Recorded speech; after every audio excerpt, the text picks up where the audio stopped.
একজন মানুষ হঠাৎই গায়েব হয়ে যায়। কোথাও খোঁজ নেই, শুধু জানে সে এখন বন্দী একটা ছোট্ট ঘরে। 15 বছর ধরে কোনো বিচার নেই, কোনো শাস্তির ঘোষণা নেই, শুধু একটা টেলিভিশন আর প্রতিদিন এরকম খাবার। আজকের সিনেমা শুধু প্রতিশোধের গল্প নয়, এটা এমন একটা মানসিক শাস্তি যেটা শুনলে আপনার শরীরও শিউরে উঠবে। সিনেমার নাম ওল্ড বয়, যা রিলিজ হয় 2003 সালে। চলুন ঢুকে যায় অন্ধকার সেই ঘরে।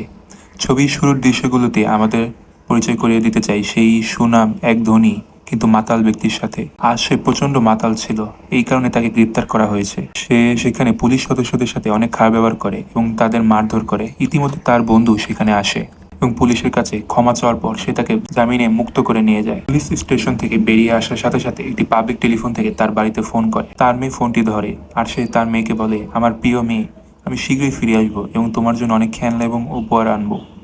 তোমার বাবার জন্য অপেক্ষা করো। পরে তার বন্ধু ফোন করতে শুরু করে এবং ডেইসু বেরিয়ে যায়। ফোন শেষ করার পর যখন তার বন্ধু বাইরে থেকে দাইসুকে ডাকে, সে দেখে যে ডাইসু সেখানে নেই এবং সে তাকে খুঁজে বের করার জন্য অনেক চেষ্টা করে, কিন্তু সে তাকে কোথাও খুঁজে পায় না, কারণ তাকে কেউ অপহরণ করেছে। রাস্তায় পড়ে থাকা তার জিনিসপত্র দেখেই তার জানা যায়।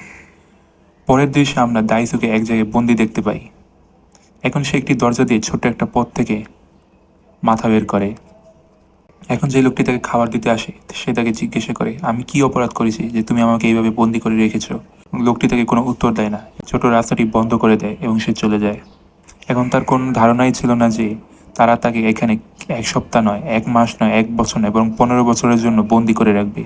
কিন্তু এর পেছনের আসল কারণ কি ছিল আমরা তা পরে জানতে পারবো। এখন সে একা পাগল হয় না, তাই তারা তার ঘরে গ্যাস রেখে যায়, এর ফলে তার ঘুম আসে এবং ঘুমও এমন হয় যেন সে অজ্ঞান হয়ে যায়। একদিন তারা তাকে গভীর ঘুম পাড়িয়ে দেয় এবং তার শরীর থেকে রক্ত বের করে নেয়। এবং তার পরের দিন দাইসু জানতে পারে যে কেউ তার স্ত্রীকে খুন করেছে এবং পুলিশ দাইসুকে এই হত্যার জন্য অভিযুক্ত প্রমাণ করেছে, কেননা যেখানে দাইসুকে হত্যা করা হয়েছিল সেখানে তার রক্তের ফোঁটা পড়েছিল। এখন সে সবকিছু সম্পর্কে মোটেও জানতো না, কারণ সে ঘুমাচ্ছিল। কিন্তু আমরা জানি যে এই রক্তটি সেই রক্ত হতে পারে, এই রক্তটি সেই রক্তটি হতে পারে যা ওই লোকগুলো নিয়ে গিয়েছিল। এই কথা জেনে সে খুবই দুঃখ পেল এবং ভেঙে পড়ল। তাই সে তার হাত কেটে আত্মহত্যার চেষ্টা করে, কিন্তু সে এখানেই থেমে থাকে না, বারবার আত্মহত্যার চেষ্টা করে। কিন্তু সেই লোকেরা বারবার তার চিকিৎসা করে এবং তাকে মৃত্যুর হাত থেকে বাঁচিয়ে নেয়। মনে হচ্ছে তারা দাইসুর মৃত্যু চায়ই না, কোনো কারণে তারা চায় সে বেঁচে থাকুক। একদিন তার মাথায় একটা বুদ্ধি আসে। সে কতগুলো লাঠি খুঁজে পায়, এগুলোর সাহায্যে সে দেয়াল খনন শুরু করে এবং তার সময় কাটানোর জন্য সেটি করতে থাকে। তারপরে এইভাবে করতে করতে 15 বছর কেটে যায়।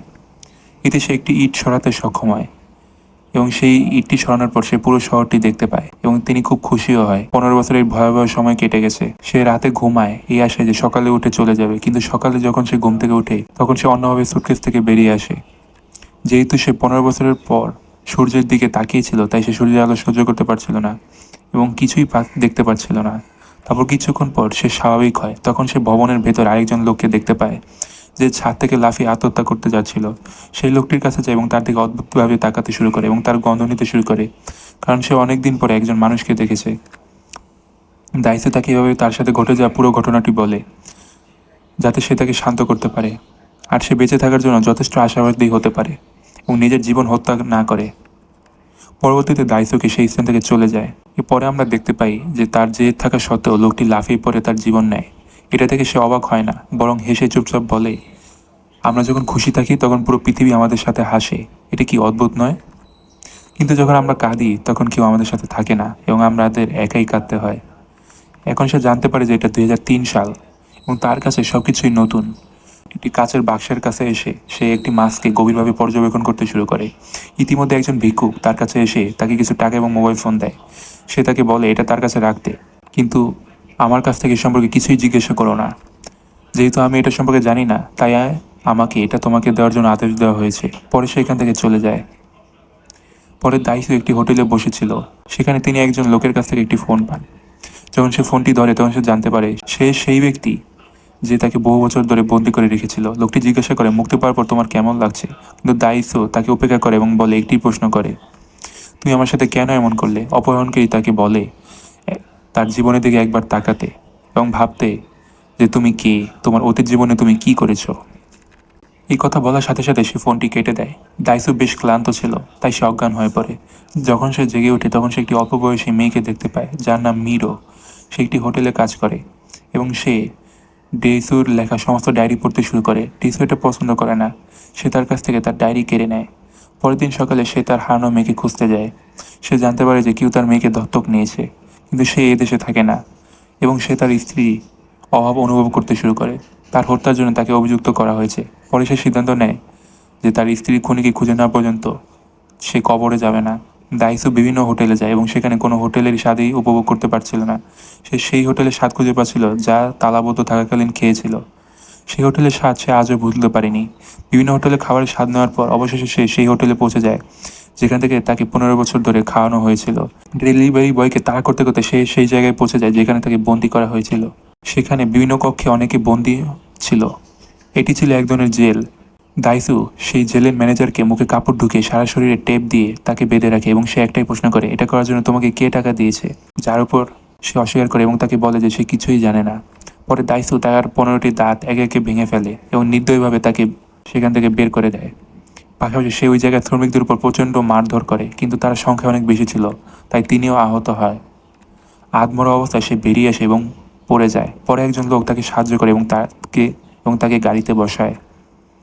আশ্চর্যের বিষয় ছিল আশ্চর্যের বিষয় ছিল যে সেই লোকটি তার নাম দাইসু ডাকছিল। ফলস্বরূপ দাইসু তাকে সন্দেহ করতে শুরু করে এবং তাকে তাড়া করার মতো আর সাহস থাকে না। যখন দাইসু জেগে ওঠে তখন সে মিরোকে দেখতে পায় এবং তার সমস্ত আঘাত করে সেলাই করেছে। তার সমস্ত আঘাত সেলাই করা।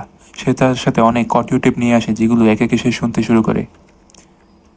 যে লোকটি তাকে অপহরণের পর বন্দি করেছিল সে কেবল একটি জিনিসই শিখেছে, দায়িত্বের প্রতি তার একটা অভিযোগ, আর তা হলো সে অনেক কথা বলে। পরে সে তার সেই বন্ধুর কাছে যায় যার সাথে 15 বছর আগে তার বিচ্ছেদ হয়েছিল। সে দায়িত্বকে পুলিশের হাত থেকে মুক্ত করেছে এবং তাকে দেখে সে তাকে জড়িয়ে ধরে আবেগপ্রবণ হয়ে কাঁদতে শুরু করে। পরে সে তার বন্ধুর কম্পিউটারে তার আইডি লগ ইন করে। আর যাচাই বাছাই করার পর সে জানতে পারে যে যে মামলায় তাকে অভিযুক্ত করা হয়েছে সেটি তার স্ত্রীকে হত্যা করার জন্য, যা আগামীকাল শেষ হবে। তার মানে ডাইসু সম্পূর্ণরূপে মুক্তি পেতে চলেছে। তার বন্ধু তাকে পরামর্শ দেয়, তোমার আত্মীয় স্বজন এবং তোমার আশেপাশের লোকদের কাছ থেকে খুঁজে বের করতে হবে, কারণ তাদের মধ্যে কেউ আছে যে তোমার সাথে এটা করেছে। এই কথা শুনে সেই মেয়েটি মিডোকে সন্দেহ করতে শুরু করে, কারণ সে কোনো সাহায্য কারণ সে কোনো সাহায্য ছাড়াই সেডুকে সাহায্য শুরু করেছে।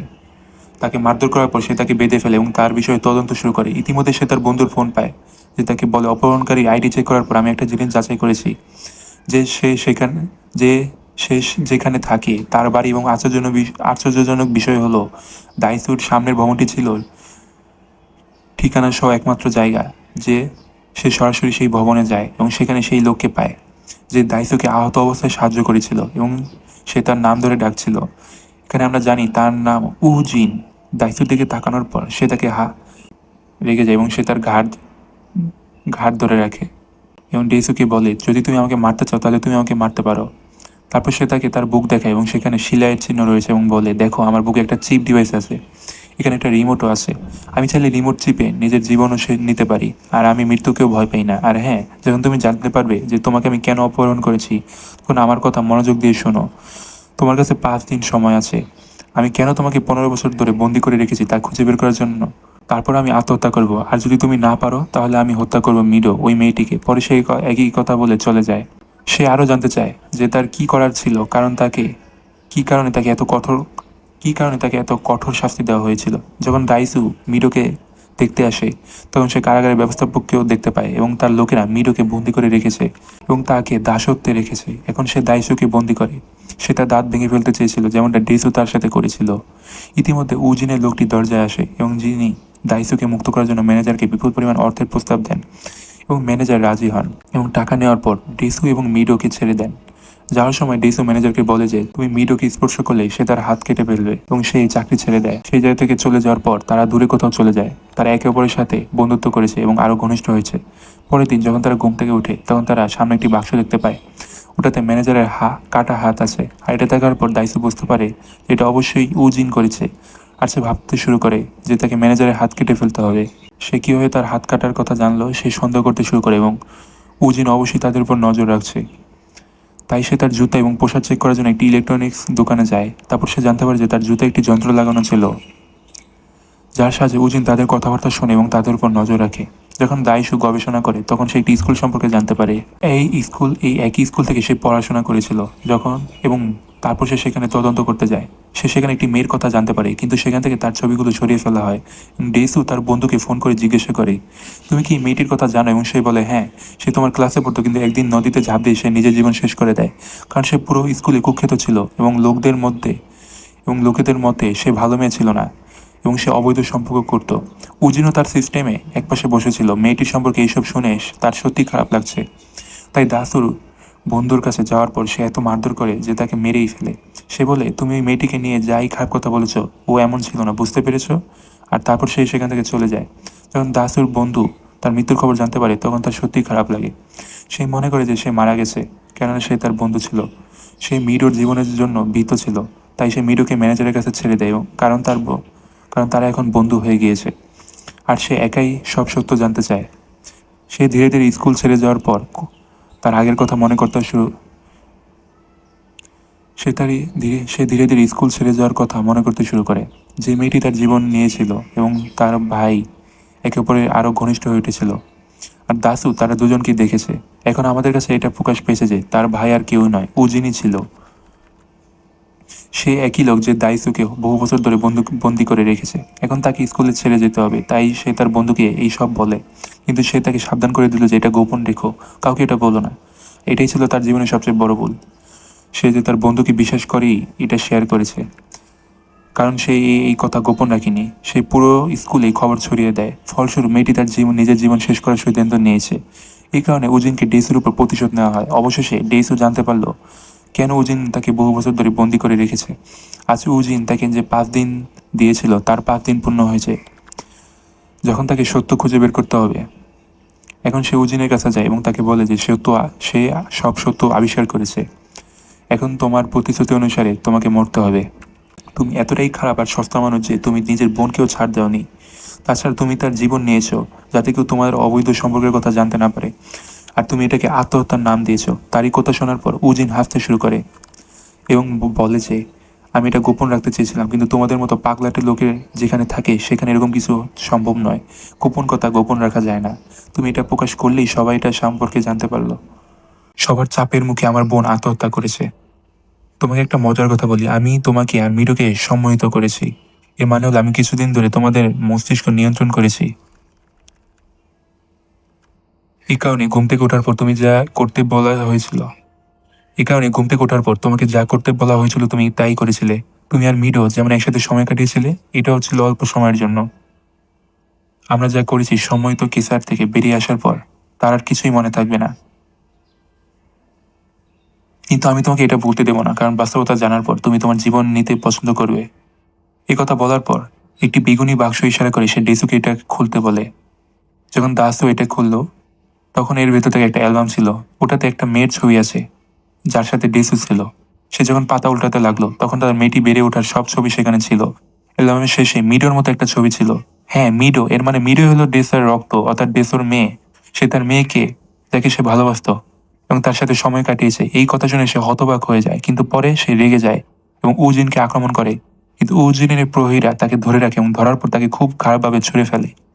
সে তাকে এতটাই মারধর করে যে তাকে আধমরা করে ফেলে। তাকে হত্যা করার আগে উজিন তার বন্দুক দিয়ে নিজের রক্ষীকে হত্যা করে, এবং উজিন তার ম্যানেজারকে ফোন করে এবং আমরা এর থেকে জানতে পারি যে তার ম্যানেজারও এর সাথে জড়িত ছিল।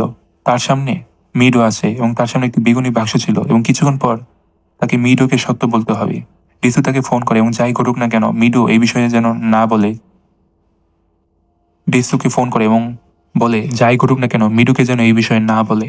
পরে ডেসু রেগে উজিনকে বলে, যদি মিডু এই কথা জানতে পারে তাহলে আমি তোমার জীবন শেষ করে দেবো এবং তোমাকে টুকরো টুকরো করে দেবো। পরের মুহূর্তে সে ভেঙে পড়ে এবং কাঁদতে শুরু করে। সে উজিনকে ভিক্ষা করতে শুরু উজিনের উজিন উজিনের কাছে ভিক্ষা করতে শুরু করে এবং সে তার সামনে মাথা নত করে বলে, আমি সারা জীবন তোমার দাস হয়ে থাকবো। দয়া করে মিডুকে এই বিষয়ে কিছু বলো না। তাকে এমন অবস্থায় দেখে উজিনে তার প্রতি কোনো দয়া হয় না, বরং সে হাসতে শুরু করে। এখন দাইসু জানে তার কি করতে হবে, কারণ সে কারণ সেই কথাটি গোপন করতে চায়। কাছে নেওয়ার পর সে তার জিহ্বা কেটে ফেলে। এটি ছিল একটি ভয়ঙ্কর দৃশ্য। সেটা করেছে কারণ উজিন তার জিহ্বা পছন্দ করে না। পরে উজিন তার ম্যানেজারকে ফোন করে তাকে বলে বাক্সটি খুলতে বাধা দেয়। উজিনকে ফোন করে বলে এবং তাকে বাক্সটি খুলতে বাধা দেয়। তাকে এভাবে রেখে সে চলে যাচ্ছিল। কিন্তু তাকে বলা হয়, সবকিছু এখন তোমার কাছে প্রকাশিত, এখন এই লজ্জা নিয়ে তুমি কিভাবে বাঁচবে, এখন তোমাকে মরতে হবে। এই বলে সে সেখান থেকে চলে যায়। এদিকে তার চিপ ডিভাইসের রিমোটটি পড়ে যায়। এটি থেকে ডিসু এটি ধরে রাখে এবং চিপতে শুরু করে, যার ফলে উজিন মারা যায়। কিন্তু উজিন অক্ষত থাকে, কারণ এটি কেবল একটি স্পিকারের রিমোট ছিল। সে এতদিন শুধু দাইসোকে তার বোকা বানিয়েছিল। উজিন আজ তার প্রতিশোধ নিয়েছে। কিন্তু সেই রিমোটটি কিন্তু সেই রিমোটটি চাপ প্রেস করার ফলে দাইসো এবং তার মেয়ের মধ্যে যেই অন্তরঙ্গ সম্পর্ক হয়েছিল, তার সমস্ত সাউন্ড আশেপাশে বাজতে শুরু করে। সে সেই দিনটির কথা মনে করতে শুরু করে যখন তার বোন নদীতে ঝাঁপ দেওয়ার সময় তার জীবন নিয়েছিল এবং বিষণ্ণতার পর কাঁদতে শুরু করে। এখন তার বেঁচে থাকার কোনো উদ্দেশ্য নেই, তাই সে বন্দুক দিয়ে নিজেকে নিজে গুলি করে এবং নিজের জীবন শেষ করে দেয়। কিছুক্ষণ পর আমরা দাইসোকে দেখতে পাই, সেই লজ্জা নিয়ে বেঁচে আছে। একদিন ক্লান্ত হয়ে সে একজন ডাক্তারের কাছে যায় এবং তাকে বলে আমার মেয়ের নাম থাকা সমস্ত স্মৃতি মুছে ফেলতে। ডাক্তার উত্তর দিল, আমি এটা করব, কিন্তু পরীক্ষার পর যে স্মৃতিগুলো মুছে ফেললো সেগুলো ব্যর্থ হতে পারে। কিন্তু দাইসু এখন এই পরীক্ষাটি করতে চায়, কারণ সেই খারাপ স্মৃতিগুলো থেকে মুক্তি পেতে চায়। পরে ডাক্তার এই স্মৃতিগুলো মুছে ফেলেন এবং যখন তিনি চোখ খুলেন তখন তিনি একেবারে একা ছিলেন। মিটুকে তাকে খুঁজে পাওয়ার পর তার কাছে আসে এবং তাকে জড়িয়ে ধরে এবং দাইসুর মুখে হাসি ফুটে ওঠে, কিন্তু পরে সে কাঁদতে শুরু করে। এর অর্থ হলো তার পরীক্ষা ব্যর্থ হয়েছে। দাইসু সবকিছু মনে রেখেছে এবং সবসময় মনে রাখবে, যা তাকে সর্বদা কষ্ট দেবে। এই গল্পটি আমাদের একটি বার্তা দিচ্ছে। ওল্ড বয় আমাদের দেখায় প্রতিশোধ কখনো মিষ্টি না, এটা ধ্বংস করে দুপক্ষকেই। আর সিনেমার শেষ দৃশ্য, সেটা নিয়ে আজও বিতর্ক চলছে। আর যতটা সম্ভব তোমরা নিজেদের জিহ্বাকে নিয়ন্ত্রণে রাখবে, এই বার্তা দিয়ে এই ছবিটি শেষ হয়। যদি আমার মানসিক ধাক্কা খাওয়া সিনেমা ভালো লাগে তাহলে কমেন্টে লিখো মোর থ্রিলার্স। সাবস্ক্রাইব করো ফিল্ম ফ্ল্যাশব্যাক বিডি। এখানে সিনেমা নয়, এখানে সিনেমা মানে অনুভব।